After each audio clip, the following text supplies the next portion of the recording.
Magandang araw! Hello guys! Ngayong umaga nga pa lang ito guys, nakita ko sila Kuya MJ, si Papa at saka si Tito Inga na nagpapakain ng mga manok. Kaya agad-agad akong lumapit sa kanila guys para tingnan ito. At eto guys, paglapit ko, tuloy-tuloy ako sa malapit sa mga manok. Parang gusto kong manghuli guys. Ang dami nito. At nakakatuwa sila guys, oh. Alay pala guys ang pinapakain nila Tito Inga dito sa mga manok na to. Ito guys, oh, ang laki nung isa, oh, parang manok nila nanay doon, oh, yung alaga ni nanay na malaki. Tingnan nyo guys, lalapitan ko para malaman natin kung mababait tong mga manok na to. Kaso guys, nakikita nila ako habang lumalapit ako, umiiwas sila.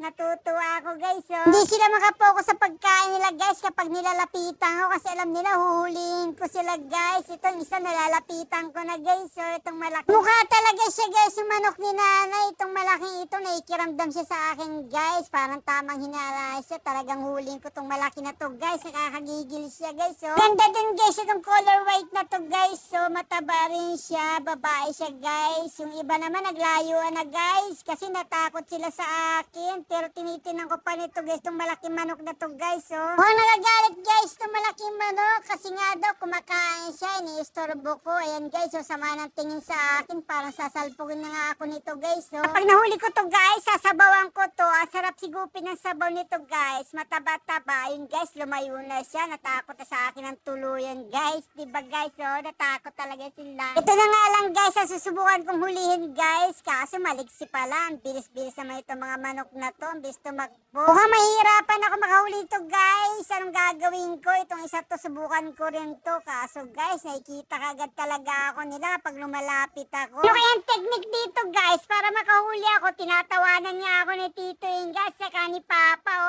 dinadaan na lang ako ng mga manok. Ang bibilis kasi guys, parang hindi ko kayang habulin. Ay, ikot-ikot lang sila dito kasi ang dami pa naman pagkain nila dito guys. So nakakalat. Itong isa talagang malaki na to, bumalik pa rin talaga. Nagulat siya guys. So, looking ko kaya silang chocolate guys para makahuli ako. Siguro naman gusto nila yon. Itong puti na to guys, ang linis tingnan. May pa nga pala guys, mga manok nandun na banda, hindi lang lumalapit. Siguro mga busog pa yung mga yon. Ayun guys, sabi nito Inga, kapag nakahuli daw ako, yun daw ang aming uulamin. Kaya ito guys, habulin ko talaga ito na mabilis. Ano kayo masarap na luto dito? Masarap yata dito fried chicken guys, kasi puro native ito, malasa. Tapos magtitinula din kami guys para may sabaw. Mahilig ako sa sabaw guys. Marami naman dito papaya. Tapos talbos ng sili guys. Ang sarap nung higupin guys, oh. Ayun guys, napagod na ako kaya si Tito Inga na lang humuli ng manok para sa akin. Ito guys, ang bait, oh. Kaso guys, parang ayoko nang iluto to guys. Parang nakakaawa guys yung lulutuin ko to guys. Alagaan ko na lang kaya ito para may kalaro ako guys, oh. Tingnan nyo naman siya, ang bait-bait niya, diba? Ang ganda guys, ang balahibo niya, ang dulas, ang sarap hawakan guys. Nagbago ng